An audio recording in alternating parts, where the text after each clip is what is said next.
It is time once again for Evidence for Faith.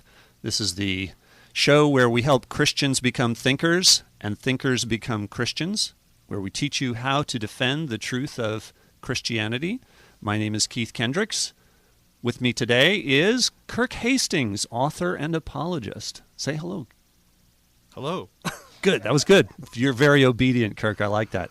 I was going to say, hello, Kirk, but you didn't say all of it. That's true. Well, this is Evidence for Faith. You can find us online at evidenceforfaith.com. You can also find a bunch of archived radio shows. I've got about, maybe 30 of them now, I think, up. A lot of them from last year and some of our interesting shows with some interesting guests. If you're interested in the topic today, which I guess we have to tell them the topic today now. That'd be a good idea. So that they can call in. So we know what it is, too. Oh, okay. All right. Well, today's topic is about the Christian worldview and the values and principles that arise out of the Christian worldview and how they affect nations, making them either more wealthy or poorer economically. And we're going to try to do all this in 60 minutes. Exactly. We're going to solve the world's problems in 60 minutes. Right. So at 6 o'clock, you'll have it all figured out. That's right. But if you'd like to join in the conversation, you can reach us at 609-398-1020 or online. If you go to the evidenceforfaith.com website, there's a contact button, and you can press that. You can email us, and we are monitoring our emails right here, so we'll get your emails if you send it to us that way. Boy, we got all the technology going here now, don't we? We are spiffy, yeah. It's a touch-sensitive screen and the whole shot. So, Kirk, did you have a good Christmas? Yeah, pretty good. Nice New and Year's? quiet, and yeah, that's the way I like it. Yes, yeah. I had all the kids home from college, and then New Year's, Nancy and I went out dancing and stuff, so it was a lot of fun. Okay. We went out to dinner for New Year's Eve and came home and watched the ball drop, drank ginger ale. There you go. Nice Good and quiet. Stuff. All right, very good. My wife's an elementary school teacher, so she likes all the peace and quiet she can get. Oh, I bet. Well, we hope everyone out there had a terrific Christmas and New Year's. We've got a bunch of news items, so I guess we should just dive right in and get to. We had a repeat last week, so we haven't actually been in the studio for 2 weeks, and there's a bunch of stuff that, around Christmas time, Easter time, all this stuff just comes out of the woodwork with archaeologists discovering things, and there's been actually a lot of interesting things going on. I think they save it all up for the holidays or something. Yeah. Atheists come out of the woodwork, too. In fact, let's start with that. I've got to save a soundbite that I saved from the O'Reilly Factor. This was last month on the 21st. Laura Ingraham was in for him, and she interviewed this atheist by the name of Annie Laurie Gaylor. Now, she is the leader of Freedom from Religion Foundation. So trying to make a big impact in the world there. She's the new Madeline Murray O'Hara, apparently. Well, or wannabe. For this generation? Well, they've been, you've heard about these advertisements that they put up around different places. They did it in London and in Washington, D.C. And this on the buses and everything. Yep. So this one is billboards up in Las Vegas that they posted. So she had her in, and I'm afraid Laura really didn't handle her very well. I was a little disappointed. She was very condescending towards this woman. Didn't really argue against the things that she had to say, just tried to belittle her and tried to accuse her of, hey, we're having Christmas and here you're trying to rain on our parade. Right. I don't think that's a very good approach. So Laura Ingraham, if you're listening, please don't try this by yourself. If you want to debate with atheists, do it the professional way. Get a professional in there to debate with them. But let's hear, just so you call Keith up. Yeah, or Kirk. Get the professional author apologist Kirk Hastings up there. John Kennedy is at the controls today, so we're in for lots of surprises, I guess. He looks. Is that good or bad? Sleep. Yeah, he might sleep during the show. We'll see. Go ahead and let's hear from Annie Laurie Gaylor and see what you haven't heard this, Kirk. So just see what you think of it. you can certainly say that the God of the Bible cannot be proved to be true. If there is no proof for something, we should not believe it. And more people have been killed in the name of religion for something that cannot be proved than for any other reason. Okay. There. Now, that was basically, I mean, she was on with Laura Ingraham for 7 minutes, but that was really the crux of her entire message right there. I think those that three point statements. of view is about 3,000 years old now. How long have they been repeating that? Well, it was interesting. She did say I was hoping she'd say something new. Yeah, something that with a little evidence behind it. Right, exactly. I know. Something hard, maybe. Give us a hard question. Right. But you know what? This is what's out there. I can't prove that she exists either, so I don't believe in her, right? Exactly right. Yeah, okay. For people who are listening, you do hear these a lot, and there are easy answers for these. This idea that she said there's no proof for something, if there's no proof for something, you should not believe it. Well, that is a self-refuting statement because there's no proof that that statement is true. There's no proof that one ought to not believe things that there's no proof for. So it's a self-refuting statement. Mm-hmm. So it's illogical. Now, if on the other hand, she said something different, if she just changed one word in there, then it's something that I myself have said in the past. And that is, if there's no evidence for something, you should not believe it. Okay, that sounds good. Yes, if there's no evidence. Now, she's saying that you shouldn't believe anything that can't be proved. So now maybe she does mean evidence, I don't know. But the way she worded it is very poor. Many things can't be proved, absolutely, right, but ought to be believed. Most things can't be proved in the, in a kind of an ultimate final sense. Yeah, yes, exactly. So that doesn't say anything. Right. Now, what about this? What she said? How do you answer as an author and an apologist? I love that. Have you read my book yet? No, don't say that. That's what I'd say to her. Is that what you'd say? Yes. Always trying to sell books. You want some proof? Read my book. By the way, where could people get your book? Probably the best place is Amazon.com and online. The name of the book? Is What is Truth? A handbook for separating fact from fiction in a propaganda-filled world. Okay, they don't have to type all that in, do they? No. Okay. What is Truth will be fine. What is Truth by Kirk Hastings. Yes. Very good. Okay. So Kirk Hastings, author, apologist. And your local Christian bookstore can probably order it for you, too, if they don't have it on the shelf. Right. They should buy 6 or 7 of them. Okay. 600 or 700 would be fine. That'd be good, too. All right. The God of the Bible cannot be proved. What do you say? Well, what do you consider proof? Yeah. What kind of proof would you need to believe in God? And then I would let her tell me what she wants. Right. And then when she told me, then I would probably give it to her. I don't think she even means that. I think she means there's no evidence. Because that's what we hear all the time. The atheists who have called us on this radio show, what they've said is there's no evidence that God exists. That's what they mean, no evidence. You really have to be a pretty ignorant person to say that, though, because if there's no evidence, then why have people believed in this for thousands of years? And, exactly. What is the Bible? It's historical documents that give us evidence. So to say that she's saying that in ignorance of the fact that there's tons of evidence that she hasn't considered or doesn't know about. And apparently has not ever read Aristotle. Because Aristotle... Or C.S. Lewis or Josh McDowell or, hundreds of other authors. Right. So for thousands of years, men have been providing evidence that God exists. Sure, yeah. So now she did say... For her to say there's no evidence is just an ignorant statement. Right. So I think that's what she means, although she did say there's the God of the Bible cannot be proved. But now, if she had said, I don't believe the evidence, or I don't understand the evidence, or the evidence isn't good enough for me, I could kind of accept those statements. But to say there's no evidence just is a nonsense statement. How about that last statement that she said? More people have been killed in the name of religion than any other reason. More people have been killed in the name of atheism than any other reason, too. Think about Stalin, Hitler, Hirohito, Mussolini. That's the actual truth. You notice whenever they say this, they don't give any numbers.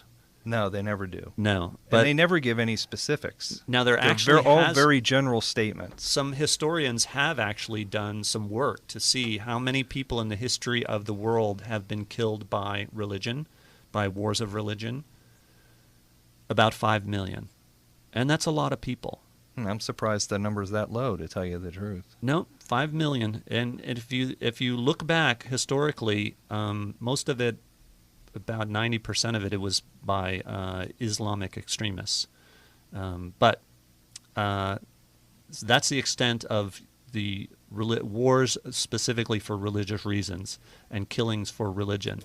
How many do you think? You mentioned the deaths by atheists. Yeah. Can you recall any numbers? The dictators throughout history, how many millions and millions of people have they killed in the name of their political philosophy or their beliefs or whatever? Directly from their atheism, yeah. Yes. You don't have to go back even through recorded history. You can just look at the 20th century. Just the 20th century, 170 million killed by only 52 atheists. So there's your real danger to the world. It's certainly not from Christianity. And when she says religion, is she saying Christianity or is she saying all religions? Well, true religions and false religions? In that case, I might agree with her statement. There are many religions around, many false religions that have resulted in the deaths of people. Yeah, you can count atheism as a form of religion. Sure. Yeah, that's true. Well, if you're just joining in, you are listening to Evidence for Faith. I'm Keith Kendricks. And this is Kirk Hastings. And you can reach us at 609-398-1020 or email us at evidenceforfaith.com from the website. All right, let's see. I wanted to talk about this Manhattan Declaration and Kirk, you told me that you have signed on to this also. I went on the internet and have signed it. Yeah, what do you think of it? I think it's excellent. I think it's an excellent statement of what Christianity really is, what the core beliefs of it are, and they're asking people to review this statement, and if you believe what it says, to sign the document indicating that you do believe it, and I think it's a great thing. Yeah. I've got the website open now. I just thought the introduction was well worth reading. And let me just read this and we can discuss it more. Christians, when they have lived up to the highest ideals of their faith, have defended the weak and vulnerable and worked tirelessly to protect and strengthen vital institutions of civil society, beginning with the family.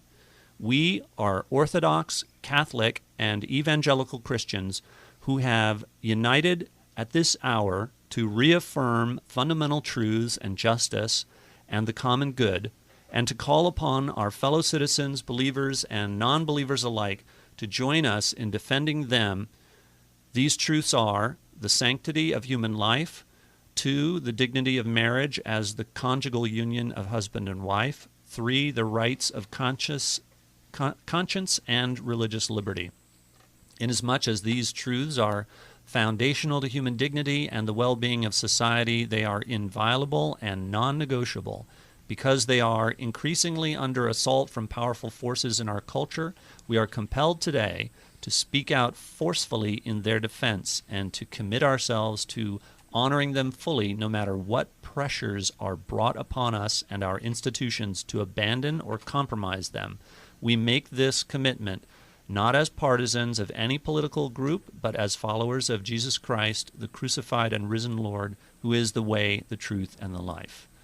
So they're basically saying, now these are leaders from the Catholic Church, leaders from the Orthodox Church, and leaders from the Protestant Church, that we will civilly disobey if the government of the United States tries to enforce through some of these legislations that are going through with this health thing, that they will force things like Catholic hospitals to provide abortions and et cetera, that we will civilly disobey.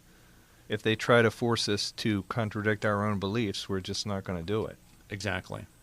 And, that has been the way it has been historically for the Christian faith. We have not always lived in countries where governments were designed under biblical principles, and many times we have had to disobey. So that may be the case again. I see on the website there it says that more than 300,000 people have signed this declaration so far, and it's still growing. Yep. So it's a terrific thing. I like also their preamble. I don't know if they say you shouldn't read on the radio, but this preamble is so good, and it's a little historical review of what Christianity has meant to the people of the world of the past 2,000 years. So I thought I'd read this too. So it says, Christians are heirs of a 2,000-year tradition of proclaiming God's word, seeking justice in our societies, resisting tyranny, and reaching out with compassion to the poor, oppressed, and suffering. While fully acknowledging the imperfections and shortcomings of Christian institutions and communities in all ages, we claim the heritage of those Christians who defended innocent life by rescuing discarded babies from trash heaps in Roman cities and publicly denounced the empire's sanctioning of infanticide. We remember with reverence those believers who sacrificed their lives by remaining in Roman cities to tend the sick and dying during the plagues, and who died bravely in the Colosseums rather than deny their Lord. After the barbarian tribes overran Europe, Christian monasteries preserved not only the Bible, but also the literature and art of Western culture. It was Christians who combated the evil of slavery. Papal edicts in the 16th and 17th century decried the practice of slavery and first excommunicated anyone involved in the slave trade. I did not know that before reading this. So I knew we were active against the slave trade, but I didn't know that the Catholic Church was also so active. Did you see the movie Amazing Grace? I did. That was an excellent movie. That was about that. And we highly recommend it to our listeners. Yes. So to continue this preamble, evangelical Christians in England, led by John Wesley and William Wilberforce, put an end to the slave trade in that country. Christians under Wilberforce's leadership also formed hundreds of societies for helping the poor, the imprisoned, and child laborers chained to machines.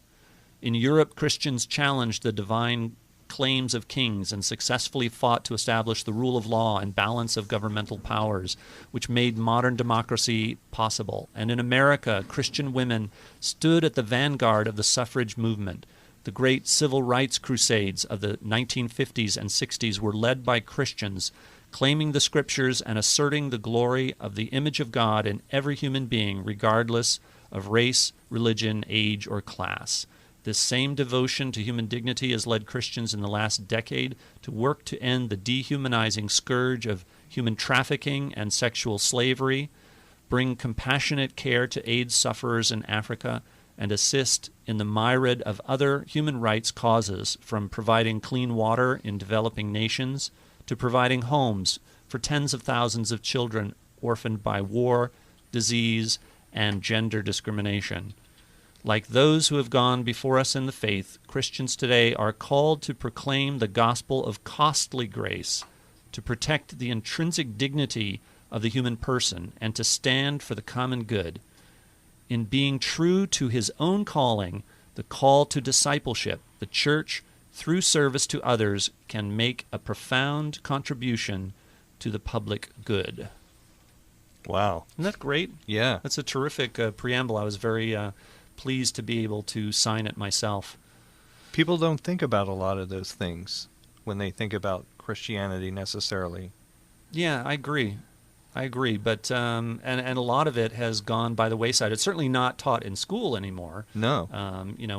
Apparently it's illegal to teach about Christianity, so we wouldn't want to say anything nice. Well, unfortunately, I think that's one of the reasons why people today don't value Christianity the way they used to, is because they're not taught that it was the very thing that encouraged a lot of these social movements that you just mentioned. Exactly. Yep. So if they don't know, all No, they know is, Christianity is a bunch of don'ts and tells me I can't do this and I can't do that, and that's Right. what they think Christianity is. Right. Yeah. But exactly. it's far more than that. Yeah. You see often a car go by with a bunch of bumper stickers on it, and you can tell the person is a atheist or a leftist or something. And one of the things the bumper stickers they'll have is social justice. Well, gee, where do you think social justice came from? Sure. Hello. I ran into a couple of other things that I thought were worth talking about on the show because I want to recommend it to people. One is this DVD. It's a Christmas DVD called The Star of Bethlehem. Have you heard of that, Kirk? No, I haven't. This is truly fabulous. I really recommend that you go out and get it. Even though Christmas is over, we're into the new year now. It brought tears to my eyes. It was so revealing of the what it is it's a law professor who got interested in researching what was the Star of Bethlehem. What was it that the wise men actually saw? Mm-hmm. So he invested in an expensive software program now that's called Starry Night. It's used by astronomers. And what it does, it can reproduce the night sky at any time and in the future or the past and from any point on the earth. Really? Yeah. That's amazing. So he went, he decided he did scripture references and stuff and figured out that he thought that these wise men were probably from the school of Daniel in Babylon and that Mm-hmm. probably knew all about Daniel's prophecies about Jesus. Right. So Daniel chapter 9 and many other prophecies. So using that as his first initial guesswork, he went to, in this program, to Babylon, looked to see what was happening in the night sky at the time of Jesus' birth, and just was totally astounded. And I'm telling you, it is absolutely awesome. All the things that were happening with the motion of the planets, stars, the moon, different zodiac symbols, incredible. I'm telling you, you ought to get it. Then he goes forward into time to see what it was that the wise men saw when they said that the star stopped over Bethlehem. Mm-hmm. I'm telling you, it really did. It really did actually stop over Bethlehem. And that's this whole thing to do with, if you've heard of the retrograde motion of planets, that they will move in the same direction as the stars do during the night, but then at certain times they will retrograde or move backwards. Well, to the observer, though, they can appear to stop, and the rest of the stars behind them continue to move as the Earth rotates. Wow. It is fabulous, I'm telling you. So I recommend this, The Star of Bethlehem, to anybody who is interested in the astronomical evidences for the story of Jesus and the birth. Oh, and guess what happened? Guess what day that star stops right over Bethlehem, directly south from Jerusalem? I don't know. December 25th. You're kidding. No, not kidding. That's the day that it seems to stop dead still in the sky. Wow. And possibly that is where December 25th. Of course, the wise men weren't there at Bethlehem at Jesus' birth. It's like almost 2 years later, Right. about a year and a half later, before they get there. But So you're saying that they actually discovered where he was on December 25th. He was. Yes. It's not saying he was born on that date. correct. But they found him on that date. The wise men arrived in Bethlehem. It's only 5 miles south. So when they're at Jerusalem, they were told, remember, that Herod asked the Jewish leaders and scribes to figure out where the Messiah would have been born. Right. They said Bethlehem. So they're in Jerusalem. They look up into the night sky. They've been following the star, Right. which is actually a planet, and it appears, they look south, and it appears to stop right over the town of Bethlehem. So it's fabulous.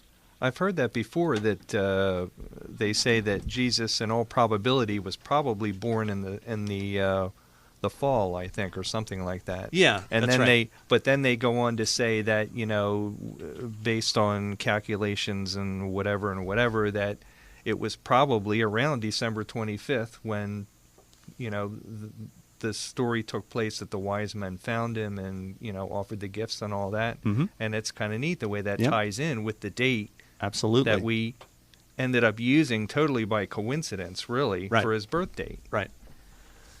So, okay, I have another news report here that's pretty interesting. All right. It says Jesus-era burial shroud found. And this is for all you fans of the Shroud of Turin here. I don't know how you're going to interpret this, but anyway, the news item says that a team of archaeologists and scientists says it has for the first time found pieces of a burial shroud from the time of Jesus in a tomb in Jerusalem. This is from the early 1st century. And they say that it does not resemble the Shroud of Turin. It's a much simpler weave than the Shroud of Turin and a totally different type of shroud. Now, you can take that any way that you want, but it seems to indicate that the Shroud of Turin may not be authentic since it isn't the same type of shroud as this. Right. This yeah, is the that's first- definitely what they're trying to say. Yeah. I thinking about this, though, it doesn't make much sense to think that there would have been only one type of cloth woven. That's true, too. Because it wasn't like there were monopolies on things like textiles in Jerusalem. Actually, it was probably a mom-and-pop operation all over the region. So people in small towns would be weaving their cloths and then bringing them into Jerusalem to sell. And Right. some people who were not skilled would be weaving cloth that was not as well woven, but other people who would be highly skilled would be weaving very high quality cloth and selling that at a much higher price. Right. So there's no reason. Archaeologists like to get their points across, and one of the things they are trying to prove is that the Shroud of Turin is not the burial cloth of Christ. They mention in the news release that the carbon dating done 20 years ago showed that the cloth was not from the 1st century.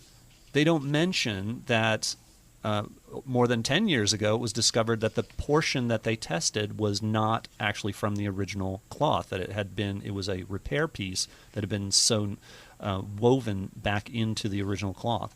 So, it's kind of a one-sided report. So, but another thing that's interesting here is it says that the body of the man that was wrapped in the fragments of the shroud was found in a tomb dating from the time of Jesus near the old city of Jerusalem. The tomb he was found in is part of a cemetery called the Field of Blood, where Judas Iscariot is said to have killed himself. Yeah, I know. Pretty interesting. Isn't that interesting?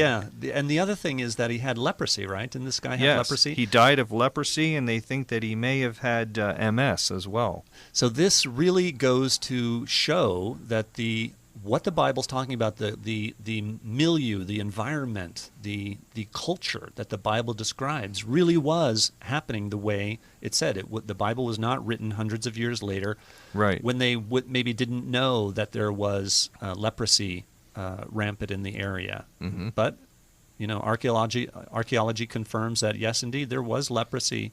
There was a place called the Field of Blood, et cetera, et cetera. Yep. So very exciting news. Very exciting news. Okay, if you're just joining us, you are listening to Evidence for Faith. I'm Keith Kendricks. And I'm Kirk Hastings, guest host for the week. That's right. You're filling in for Dr. Mike Larakis, who could not be here today, but our best wishes to him and his family. You can join the conversation if you'd like at 609-398-1020, or you can email us at our website, evidenceforfaith.com, and contact us that way. I found a really interesting quote that I want to read. This is from, I've been trying to read, Newton's Principia, or I guess some people pronounce it Principia, which is where he explained the theory of gravity. Mm-hmm. And is that where he was hit on the head by an apple? yeah, something like that. Although I haven't got to that part yet. He hasn't talked about any apples yet. But in the introduction to the second edition, the introduction was done by a Cambridge professor of astronomy by the name of Roger Coates. So this is in 1713, and I found it very interesting. Just see what you think of this quote. He says, "All sound and true philosophy." Now, in those days, that meant science. They were talking about wisdom, philosophy. That was what science was all called. the same thing. Yeah. Nowadays, philosophy is kind of metaphysical, and science is the technical part. Right. So all true. So back to the quote: all sound and true philosophy is founded on the appearances of things. Now, in context, I have to tell you what he's talking about is observation. Right. Okay. True science is found on observation. That's what he's saying. Uh-huh. And if these phenomena inevitably draw us against our wills to such principles as most clearly manifest to us the most excellent counsel and supreme dominion of the all-wise and almighty being, they are not therefore to be laid aside, because some men may perhaps dislike them. Mm-hmm. Now, the reason he's saying this is because some of the scientists at the time did not want to accept Newton's law of gravity because they thought it was miraculous. They thought that it was occultish, and that one should not invoke God to do science. How interesting. Isn't that interesting? They believed that the planets were moved around the sun by an actual medium, an actual stuff called ether, that there was something pushing on the planets, and that there were these vortexes of ether. And they believed that's something that had to actually push it. You couldn't have imaginary forces because that's too much like God. Oh, that's interesting. Yes, isn't it? So you could almost make the same argument today and say, well, I don't believe in gravity because you can't see it, you can't touch it. Exactly. And you can't prove gravity exists. That's some of the arguments that were used against Newton. And so the atheists were very much opposed to Newton's ideas. So let me continue. So they must have really went nuts when they found out that the Earth hangs on nothing in space. From the Bible? That's supernatural. We can't do that. Exactly can't right. Say that. That's exactly right. They did. They thought that the discovery of gravity was invoking God. It was a God of the gaps. Isn't that amazing? Here's to continue on this quote. These men may call them miracles or occult qualities, but names maliciously given ought not to be a disadvantage to the things themselves, unless these men will say at last that all philosophy ought to be founded in atheism. Well, of course, later on, they actually did say that. Right. So, and that's what they're saying now. And that they're still saying it, right. since Darwin. Philosophy must not be corrupted in compliance with these men, for the order of things will not be changed. Newton's distinguished work will be the safest protection against the attacks of atheists, and nowhere more surely from this quiver can one draw forth missiles against the band of godless men. Is that so cool? Now this is a professor of Cambridge, the head of the astronomy department, and he's saying how Newton proves the existence of God, that his evidences show God's handiwork and the fine-tuning of the universe, and the atheists were up in arms because Newton was invoking occultic, dark forces. Isn't that interesting? Isn't that odd? And now everything is flipped. Now the astronomers are constantly bringing up dark forces, dark matter, dark energy. Yes, things that we can't see. That's right. Invoking. But we're supposed to believe in that them. They're there. Black holes. Yep. Well, now black holes you can get. There is some evidence for for them. Yeah. But the things that they specifically say there is no evidence for, such as dark matter. And how about antimatter? Do we really have any proof that such a thing exists? Yeah, they do. So Star Trek was right then. Yeah, pretty okay. good. Yep, they're pretty good on that. Okay, right. We'll skip that one then. All right. Another interesting news item that we have here is they're finding all this neat stuff, and it's interesting that it was around Christmas time that all this happened. They also have found a Jesus-era house in Nazareth. It says here, days before Christmas, archaeologists unveiled what they said were the remains of the first dwelling in Nazareth that can be dated back to the time of Jesus. Cool. Isn't that something? Yeah. It says here that Nazareth was apparently an out-of-the-way hamlet of around 50 houses on a patch of about 4 acres. And they have this dwelling that they've uncovered that The dating has taken it right back to Jesus' era. It might have been one of his neighbors. Cool. How So about that? Nazareth at the time was about 50 houses? Yeah. All right. So that's kind of fills in. That's a little town. Yeah. You can think about then the next time that you're reading the Gospels, you can think about what the real town was really like. I heard also, I guess it was many years ago, but I heard also they found a first century boat in the Sea of Galilee. So we know what the boat Yes, is. I think I remember hearing that. Yeah, that Yeah. Jesus was in. So now we know what the town and the houses look like and stuff. I think that's really cool. It all seems to fit the Bible, even though critics will claim that the Gospels were written hundreds of years later. It's amazing that they keep finding these things, and they all keep fitting in with the biblical account of history. Yep, absolutely. And they fit like a glove. Well, if you're just joining us, you are listening to Evidence for Faith. I'm Keith Kendricks. I'm Kirk Hastings. And you can call us at 609-398-1020. But be careful what you call us. That's true. We're sensitive. Yes. Just don't call us late for dinner. Right. Call me a cab. All right. I've got some more notes that I brought back from New Orleans when I went down to the Evangelical Philosophical Society. And I've got some short notes on some archaeological work that they were doing at a site called Tel Beth Shemeth, which is mentioned in the Bible a couple of times. One place in 2 Kings 14, it's mentioned. Now, the reason this is interesting is, again, because it matches the milieu, the time that the Bible claims to be written, and not the time that critics will say later, after the Babylonian exile, that the Jews came back to Israel and that they wrote the Bible then to kind of give everybody this national identity. Mm-hmm. Well, if they did that, then the archaeological data wouldn't match up. Mm-hmm. But actually it does. For one thing, this at the time when the Israelites were coming into the Promised Land and they destroyed several towns, this town was also completely destroyed. And it's possible that this town may be the biblical Ai and then later built on top of. But one of the interesting things that they discovered is that from then on, there were no more pig bones. Whereas prior to this time, and this is in the Bronze Age, there were plenty of pig bones. Then the entire town was completely destroyed and then built upon after and called Beth Shemeth. Now there are no more pig bones to be found, not anywhere. Isn't that interesting? Yeah. So it exactly fits not only the laws of Moses regarding the eating of pork, the fact that it was destroyed, and exactly fits the time frame. So some more. So that means it wasn't kosher up to this point, and then after that it was kosher. Is that what you're saying? No, it means that the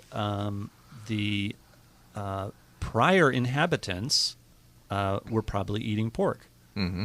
And then when the Israelites came along after fleeing from Egypt and wiped out the town, there was no more pork anymore. Pigs were safe from then on. Yes, exactly. So another confirmation of the Bible. Amazing. Now, I went to another class and heard a very interesting discussion about actual infinities. Now, I know... Now, when you talk about infinities, I know Yes. this may seem a little crazy, but the first image that pops into my mind is the old Ben Casey TV show. Why? Where he's writing those little symbols on the blackboard in the beginning of the program, and the last symbol is infinity. Oh, cool. How does it go? I have no something, idea. Something, life, death, infinity were the symbols he writes on the board. All right, cool. I do not remember that at all. I Yeah. guess I didn't watch that show. Well, I'm only about 27 years old. Oh, okay. So- Well, that explains it. Is that what it is? Okay.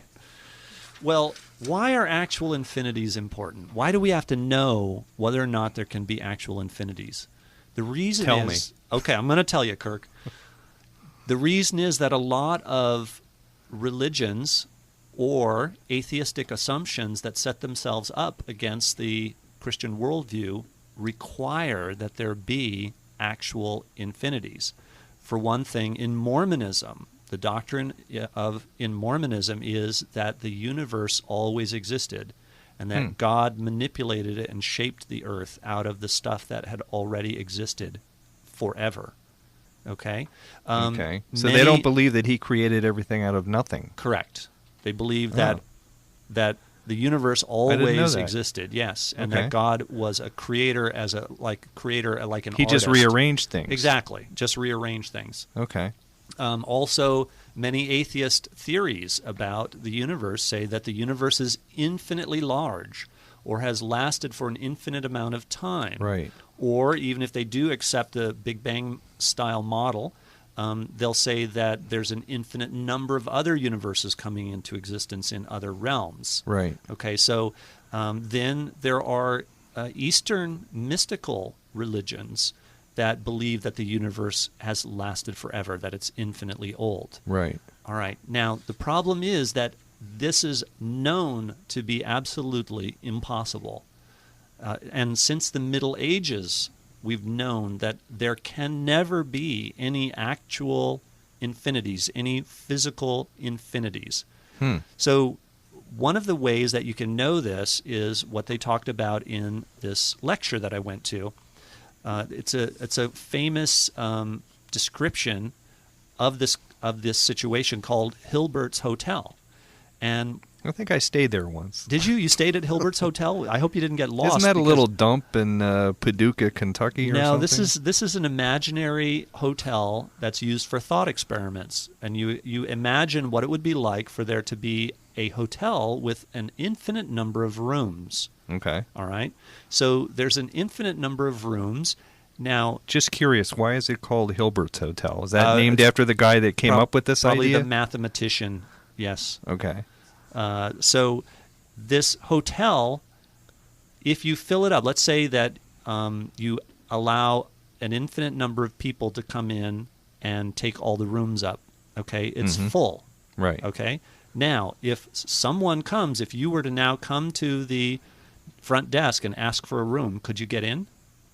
Yes, because it's infinite. Exactly. So there still has to be room left. But the sign on it says full. But it can't be full if it's infinite. Exactly right. So, but you just added an infinite number of people. Okay. Ooh. Isn't that My interesting? mind's spinning here. Yes, exactly.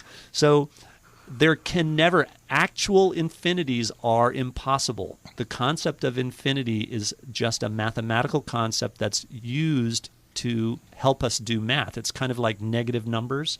It's used to help us do math. So Let me get this straight. yeah.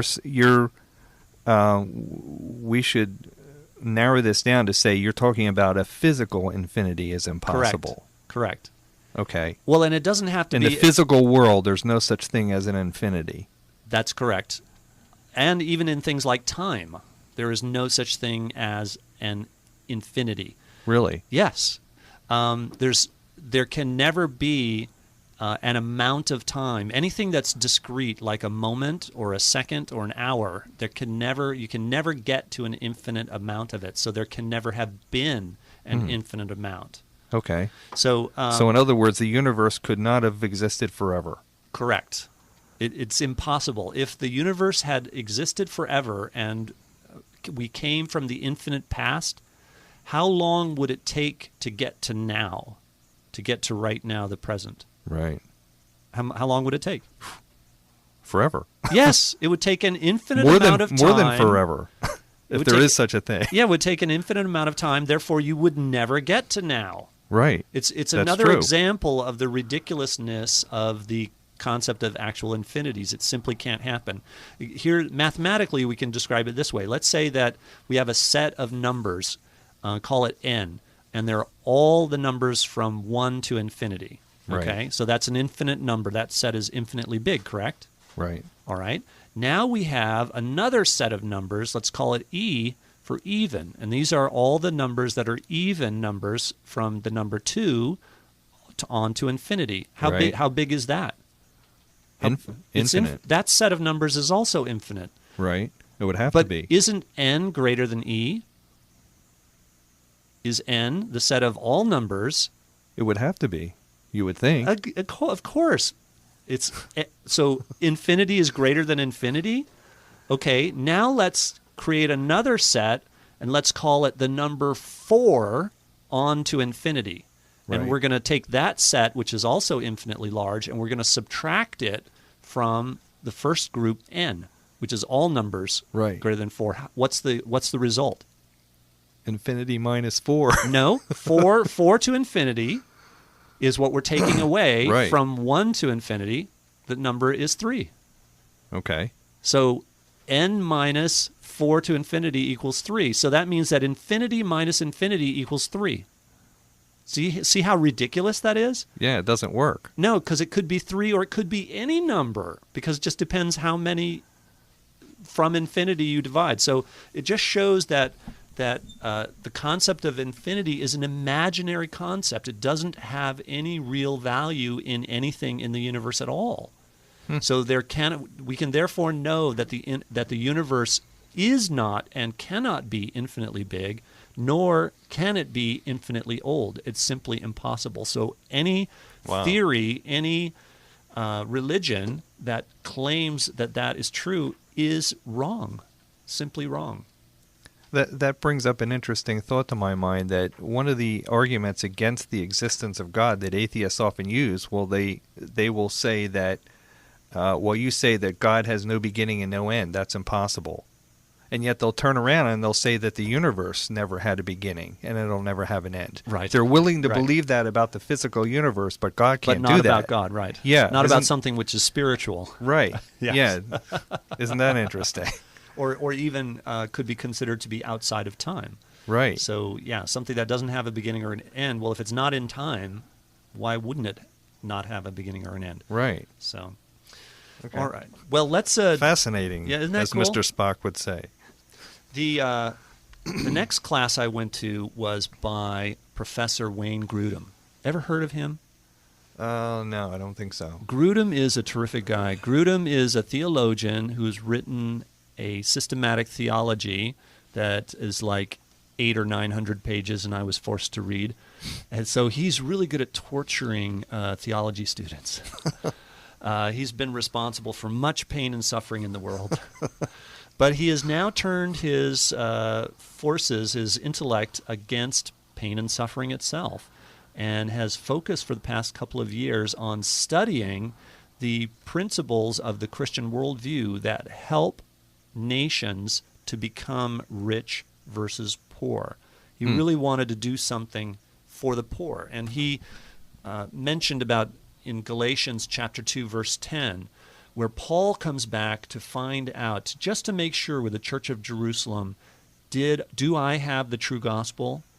Is what I'm teaching really right? Right. And one of the things they said is, yes, Paul, you're correct, but also remember the poor. So that was very, very important to the early church. And even Luke chapter 4, verse 18, one of the reasons that Jesus came was to preach good news to the poor. Yep. Yeah. So there's something about the poor that is, that God really has a tender heart for. Mm-hmm. He wants to help the poor. And the spread of Christianity has helped the poor more than anything else in this world, because what is the number one determinant of whether a person is rich or poor in the world? Can you think what it would be? Whether you have an iPod or not. Oh, I like that. No, if you it's don't, not. You're poor. It is what nation you're born into. Okay, I can believe that. If you're born into one nation, you're virtually guaranteed of being comparatively rich to the rest of the world. Right. Even if like you're America. poor in that nation, like America. Right. On the other hand, there are some nations that even if you're wealthy there comparative to there, you're very poor and always will be and have virtually no chance of rising up out of poverty. So Professor Grudem wanted to try to find out what made the difference. And historically, what we know is that prior to about the year 1517, the difference between nations on a scale of wealth and poverty was virtually none. There was about a 1-to-1 relationship that very few nations had much difference up until 1517.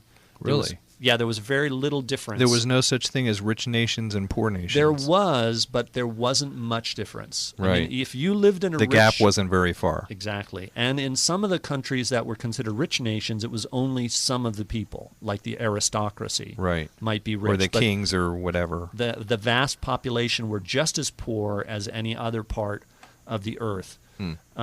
Until you have Martin Luther, until you have the turning back to scriptural principles and away from the authority of man, then you see this explosion of economic growth from 1550 on through to about, so that by 1750, the ratio of rich to poor nations now was about 5 to 1. So that means that a rich nation was about 5 times richer than a poor nation. That's back in 1750.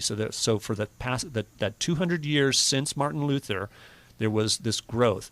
Then from 1770 to 1870, a 100-year period, there was the Industrial Revolution that really blossomed certain countries until they became much, much richer. And this is where you get, world empires and, England becoming dominant and all that and stuff. But till today, you get, what the difference between rich and poor is today? The richest nation and the poorest nations? No, what? 400 to 1. Wow. 400 to 1.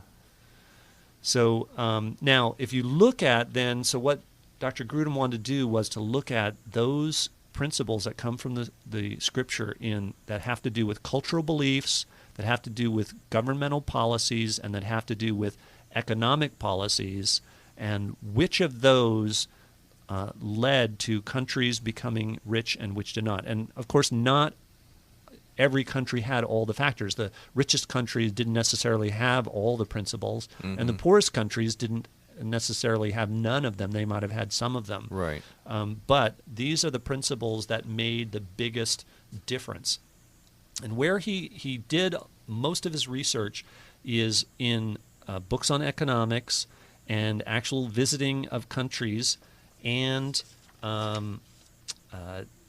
different economists that were able to help him. One of them that he mentions was a Harvard professor by the name of David Landis, and he wrote a book called The Wealth and Poverty of Nations, Why Some Are So Rich and Some Are So Poor. He has studied for his entire career. He's the Landis Professor Emeritus of Economics at Harvard, and he studied the economic development of countries for the past 500 years, region by region, around the entire world. So he developed this database of information about what made nations rich and what made them poor. And then he also looked at different things like The Creation of Wealth by Brian Griffith, The Skeptical Environmentalist by Bjorn Lomborg, many other books, but this one is definitely going to be on my reading list, The Wealth and Poverty of Nations. Also, I think he mentioned The Road to Serfdom by Friedrich Hayek as beneficial for this goal, and Economics in One Lesson by Henry Hazlitt. So that's where these principles come from. And I guess what we'll have to do is save these principles for next week, and we will discuss what principles from the Bible help nations to become rich, and which ones, if ignored, make nations poor. So we're going to have a cliffhanger this week. Exactly. So if you really want to help countries like Africa come out of poverty, we have to teach and promote these principles and not neglect them in the United States also, so we don't fall into poverty ourselves. Sounds fascinating. We'll have to tune in for that. Yep. You've been listening to Evidence for Faith. I'm Keith Kendricks, and with me, Kirk Hastings. Remember that the best reason for being a Christian is because it's true. I'd say it's fine to just stay back, though if you want me, I'll go pack.